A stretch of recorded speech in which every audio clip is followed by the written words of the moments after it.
Hello. Thank you for your continuous support, this means a lot to us. If you enjoy the stories we share, kindly subscribe to this channel. Now, let's dive into the details of today's story. Hi, I'm Sarah. Today going to read you the story of Regina, which is titled like this. My parents demanded I drop out of college for my sister's feelings. I refused. They broke up with me. Then we reconciled, but later they gave me an ultimatum to cancel my wedding because she got divorced and depressed. Well, let's go. So, there I was, Regina, finally done with my third year of college and ready to spend my summer working at the local cafe where I'd been pulling shifts between classes. I had it all planned out. More hours meant more money, and God knows, I needed every dollar I could save. My parents had made it crystal clear years ago that they were only saving college money for my younger sister, Emma. So, I'd busted my ass to get a full scholarship. I was literally counting my tip money from the morning shift when my phone rang. Mom's name flashed on the screen, which was weird because we maybe talked once every few months. Emma was always the golden child. The one who got new clothes while I wore hand-me-downs. The one who got a car for her 16th birthday while I took the bus. The one whose room got redecorated while mine stayed the same ugly green for years. Regina, honey, we need you to come home for the summer. Mom said without even asking how I was doing. Can't, Mom. I've got work lined up for the whole summer. I need the money. This is important. We really need you here. That got my attention. My parents never needed me for anything.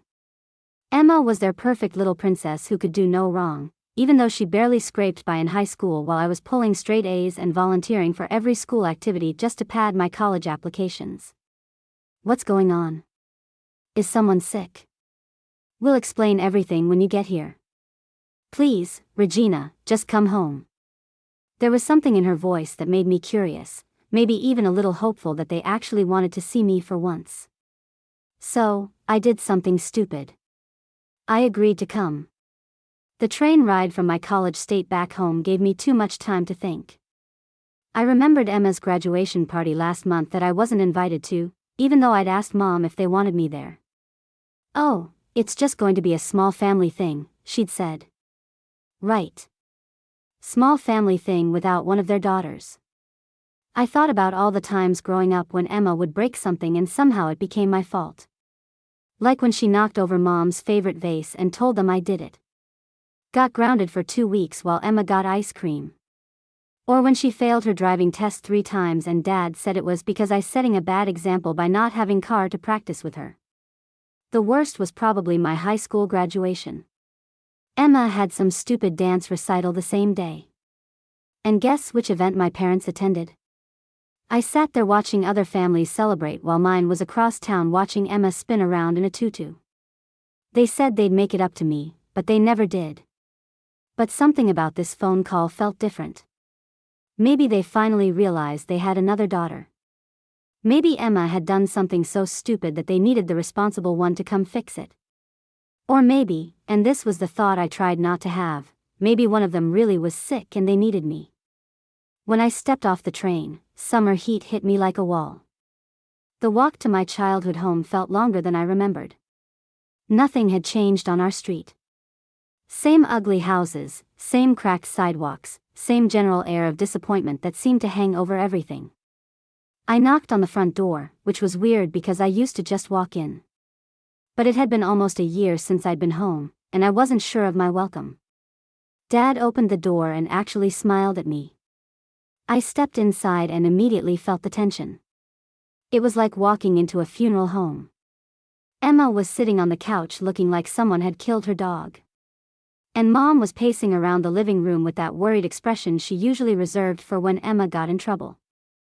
So, what's the big emergency? I asked, setting my bag down. Mom and Dad exchanged one of those looks that parents do when they're about to deliver bad news. We'll talk about it over dinner, Dad said. Are you hungry? Your mother made your favorite. That should have been my first red flag. Mom never made my favorite anything. Emma's favorites, Sure, but not mine. But I was tired and hungry, maybe a little hopeful that this meant something good. We sat around the dinner table like a normal family for once. Emma barely touched her food and kept sniffling like she was about to cry. The whole thing felt like some weird performance, and I was the only one who didn't know script. Okay, I said. Finally, someone needs to tell me what's going on before I lose my mind. Mom put down her fork and looked at Dad, who nodded like they'd rehearsed this whole thing. Emma just stared at her plate, but I could see her shoulders shaking. Well, Mom started. You know, Emma just graduated high school. Yeah, congratulations, I said to Emma, but she didn't even look up. The thing is, Dad continued, she's been having some trouble with her college applications. I waited for more, but they both just sat there looking uncomfortable. Emma let out this dramatic sigh that could probably be heard from space. What kind of trouble? I asked. She didn't get into the private college she wanted, Mom said quickly, like ripping off a band-aid. Emma's face turned bright red, and she finally looked up. It's not that I didn't get in, she snapped. It's that they have stupid requirements that don't make sense. I tried not to laugh. Emma had barely graduated high school. I remembered Mom calling me freshman year, stressed out because Emma was failing 3 classes and might not graduate on time. They'd hired tutors, done extra credit projects, and I'm pretty sure Dad had a few conversations with teachers that got Emma's grades mysteriously bumped up. Okay, I said carefully, so maybe she could apply to a different college. There are plenty of good schools that aren't as competitive. Emma's head snapped up like I'd slapped her. I don't want to go some nobody college like you did. I want to go somewhere that actually matters. There it was. The real Emma, not the crying victim act she'd been putting on. My college was actually pretty well regarded, but whatever. I'd gotten used to her insults years ago. How does this involve me? I asked. I mean, I'm sorry Emma's having trouble, but I don't see why you needed me to come home for this. Mom and Dad exchanged another look. This time, it was Mom who took the lead. Emma's been really depressed about this whole situation. She said she's been having these episodes where she just cries for hours. The doctor says it's because she feels like she's falling behind compared to you. Compared to me, you're in college and she's not, Dad explained. It's making her feel like a failure. I looked around the table at all of them. Emma was back to her dramatic sniffling. Mom looked like she was about to cry, too. And Dad just looked tired. I still don't understand what this has to do with me, I said. That's when Mom dropped the bomb. We think it would be best if you took a break from college for a while. Just until Emma gets settled somewhere. I honestly thought I'd misheard her. I'm sorry. What? Just for a year or two? Dad added quickly. Give Emma some time to figure things out without feeling like she's competing with you. I stared at them, waiting for someone to start laughing and tell me this was all some sick joke. But they were all completely serious. Emma was nodding along like this made perfect sense. Are you people insane? I finally asked. Regina, don't be dramatic, Dad said. I'm being dramatic. You just asked me to throw away my education because Emma's feelings are hurt. It's not throwing it away, Mom insisted. It's just postponing it. I'm on a full scholarship, I said slowly, like was talking to children. If I leave, lose that scholarship. I can't just come back whenever I feel like it. We know it's a big sacrifice, Dad said. A sacrifice. It's not a sacrifice. Suicide. Do you have any idea how hard I worked to get where I am? The hours spent studying while Emma was out partying.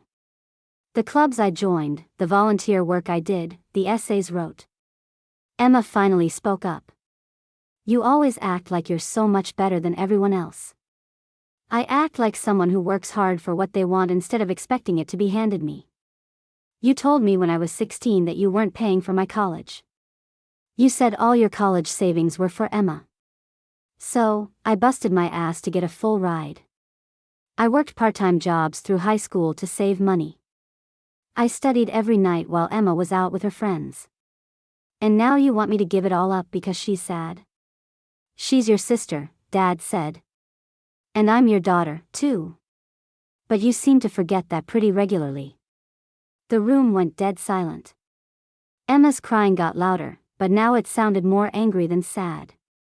This is exactly what I'm talking about, she said. You always have to make everything about you. I'm going through a hard time and you can't even be supportive. Supportive? You want me to ruin my life to make you feel better about yours? It's not ruining your life, Mom said. It's being part of a family. A family? I laughed, but there was nothing funny about it. When have any of you ever acted like a family to me? When have you ever put my needs first? When have you ever even asked what I wanted? We're asking now, Dad said. No, you're not. You're telling me what you want to do. There's a difference. I stood up from the table. The whole room felt like it was spinning. I need to think about this. I said, there's nothing to think about. Mom said, either you care about your family or you don't. And if I don't do what you want? Dad's face got hard. Then maybe you should think about whether you want to be part of this family at all. There it was. The ultimatum I'd been waiting for my whole life. Do what Emma wants or lose the family I'd never really had anyway. I've thought about it, I said, and my answer is no. I'm not dropping out of college. Emma burst into fresh tears. Mom looked like I'd punched her. Dad just shook his head. Then I think you should leave, he said quietly. Fine, I said. Will. Went upstairs to pack my things, listening Emma sobbing downstairs and my parents comforting her. Just like always, I was the bad guy for not giving Emma what she wanted. As I threw my clothes into bag, I thought about all the times this had happened before, just in smaller ways. Emma wanted my birthday party can-led because she had the flu. Emma wanted my room because it was bigger. Emma wanted me to give her my car money because she crashed hers. And every single time, my parents had expected me to be the bigger person, to sacrifice for Emma, to put her feelings first. I walked out of that house with my bag over my shoulder and didn't look back. The train station was a 20-minute walk, and every step felt like I was shedding some invisible weight I'd been carrying my whole life. My phone kept buzzing with texts from Mom, but I didn't bother reading them. Whatever guilt trip she was sending could wait. The ride back to campus was quiet. I stared out the window, watching familiar towns blur past, trying not to think about what had just happened. When I got back to my dorm, I threw myself into work. Picked up extra shifts at the cafe, covered for other people when they wanted time off, and worked doubles whenever I could. The summer passed in a blur of work and silence. No calls from my parents, no texts asking how I was doing, nothing. It was like I'd never existed. I threw myself into my senior year like life depended on it. I took extra classes, joined more clubs, did everything I could to graduate early. Graduation came and went without a single family member in the audience. I got a job offer in city 2 states away and took it without hesitation. Moving into my first apartment was weird, but good weird. For the first time in my life, nobody could tell me what to do with my space. Work kept me busy and I was good at it. Good enough that I got promoted within 6 months. Then again, a year later, I was making more money than I'd ever thought possible. I started dating a guy named Mike I met at work. He was in the marketing department. Tall with dark hair and this laugh that made everyone around him smile. So tell me about your family, he said one night over dinner at this little Italian place near my apartment. Not much to tell, I said. We're not really close. That's too bad. Family's important. I just nodded and changed the subject. Mike didn't push, which I appreciated. 2 years passed like that. Work, dating, Mike, building a life that was completely my own. I found out through social media that Emma had gotten married. The wedding photos showed up in my suggested posts. Emma, a huge white dress surrounded by all our relatives with Mom and Dad beaming beside her. I blocked Emma's social media after that. I didn't need the reminder. Then one Tuesday afternoon, my phone rang. The caller ID showed Mom's number, and for a second, I just stared at it. It had been almost 5 years since we'd spoken. Regina. Mom's voice sounded older, more tired. Yeah, it's me. Oh, honey, I'm so glad you answered. How are you? The question caught me off guard. When was the last time anyone in my family had asked how I was? I'm fine. What do you want? I know you're probably still angry with us, and you have every right to be. We were wrong, Regina. Really wrong. I didn't say anything. Your father and I have been talking. We realize we went too far. We shouldn't have asked you to give up college. We shouldn't have kicked you out. Where's this coming from? I asked. Emma moved across the country with her husband. We hardly see her anymore. And it made us realize that we might lose you completely, too. Can you come home just for a visit? Let us try to make things right. I thought about hanging up, but something in her voice made me pause. I'll think about it, I said finally. A month later, I was on a train heading home. When I got to my childhood home, Mom hugged me so tight I could barely breathe. You look so grown up, she said, tears in her eyes. And successful. We're so proud of you. Dad looked older, grayer around the edges. We owe you an apology, he said. A big one. Over dinner, they told me about Emma's life. She'd had 2 kids and was living in California with her husband who worked in tech. She's doing well, Mom said. Her husband makes good money. That's nice, I said. Not really caring. What about you? Dad asked. Are you seeing anyone? I told them about Mike, about my job, the apartment I was renting. They actually listened, asked questions, seemed genuinely interested. It was weird. We'd love to meet him sometime, Mom said. I started visiting regularly after that, sometimes alone, sometimes with Mike. My parents seemed different, more attentive to me. They asked about my work, remembered things I told them, actually acted like they cared about my life. The first time I saw Emma again was at my parents' house about a year later. She was visiting with her husband, David, and their 2 kids. Emma looked tired but happy and she was showing off pictures of their house in California.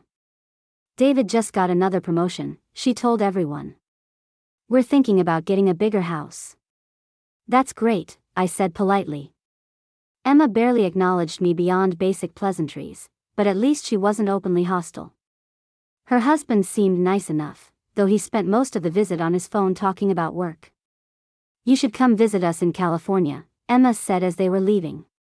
We have plenty of room. Maybe, I said, knowing I'd never take her up on it. Things stayed peaceful like that for about 2 years. I kept visiting my parents. They came to see me and Mike a few times, and we all pretended the past had never happened.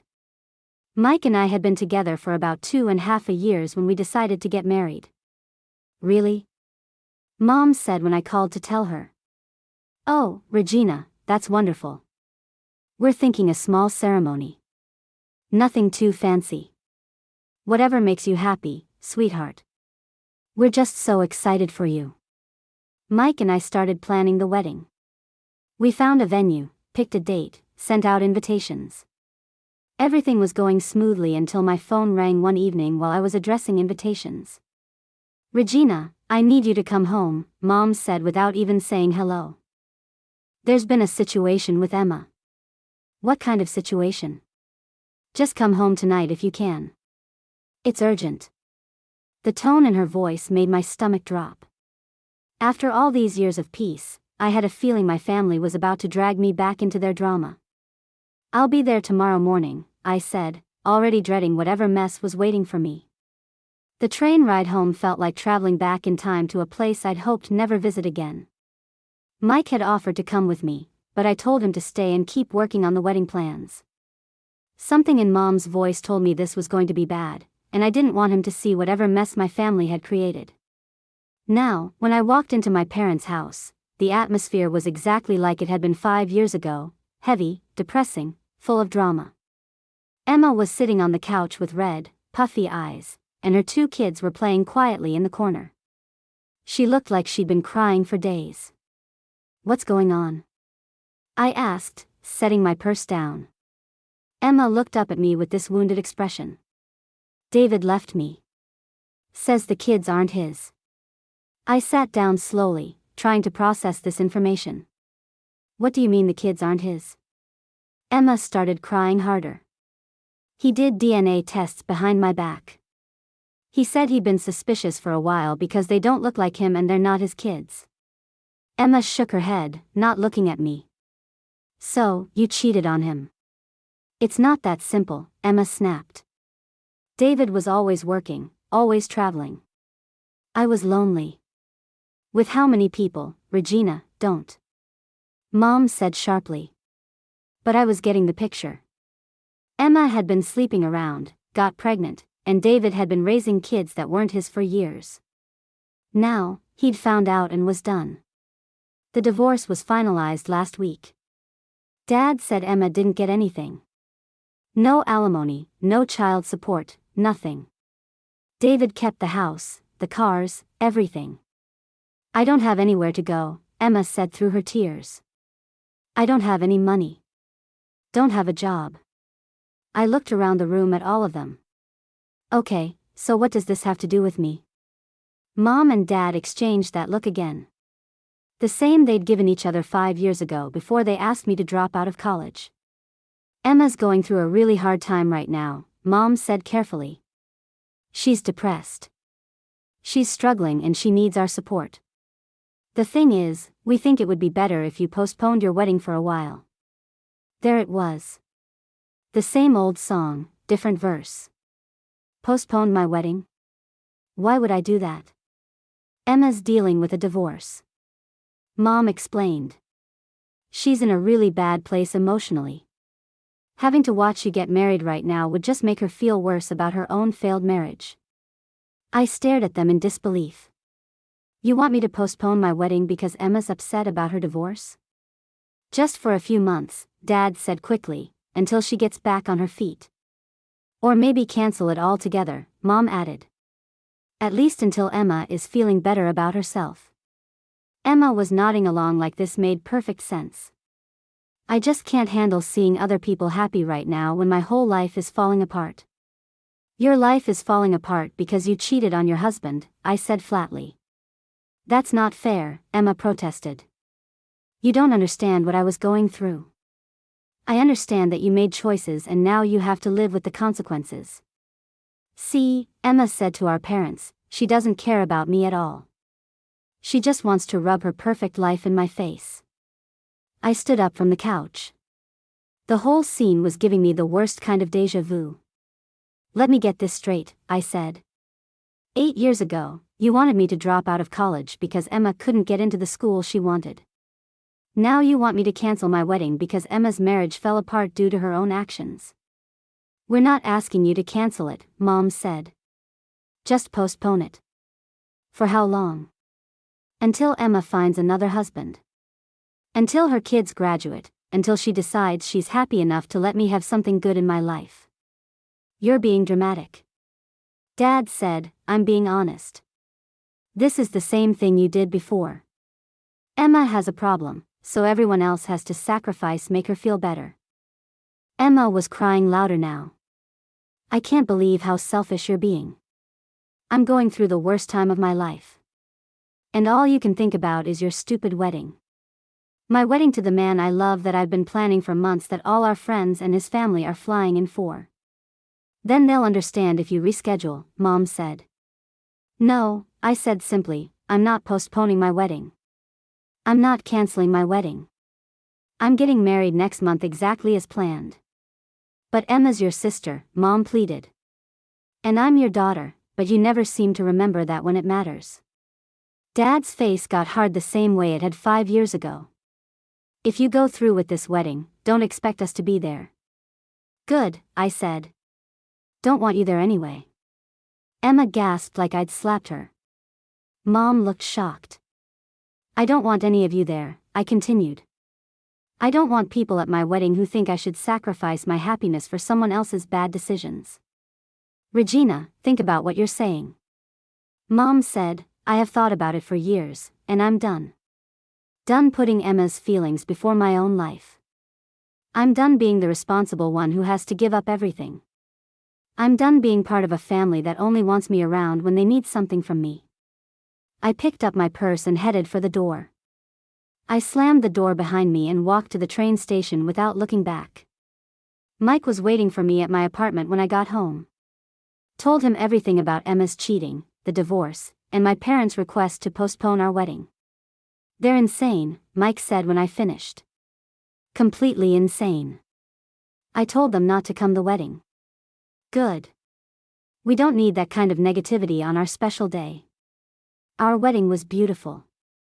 Mike's parents were there, his siblings, grandparents. My uncle walked me down the aisle. He was the only family member who'd ever really cared about me anyway.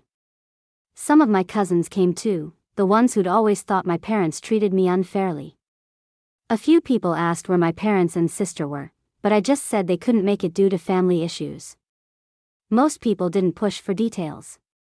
The day after the wedding, I posted a few photos on social media. Just normal wedding pictures, me and Mike, the ceremony, reception, nothing over the top or showy. The next morning, I woke up to comments on my wedding photos. Mom had written a long, nasty comment about how I was flaunting my happiness to hurt Emma, how selfish I was. Emma's depression had gotten worse because of my attention-seeking behavior. Then she started threatening to sue me for emotional damage to Emma. I read through all her comments while Mike made coffee. Other people had started responding asking what was going on, but I didn't engage. Instead, I blocked my mother on all social media. Then I blocked Emma and Dad, too. I deleted all their comments from my wedding photos. That was a year ago. I have no idea how my parents or Emma are doing, and I don't care to find out. Mike and I are looking at houses now, planning to start our own family someday. We want kids who will grow up knowing they're equally loved and valued. Sometimes I wonder if my parents ever think about me, if they ever regret choosing Emma over me so many times, but mostly I don't think about them at all.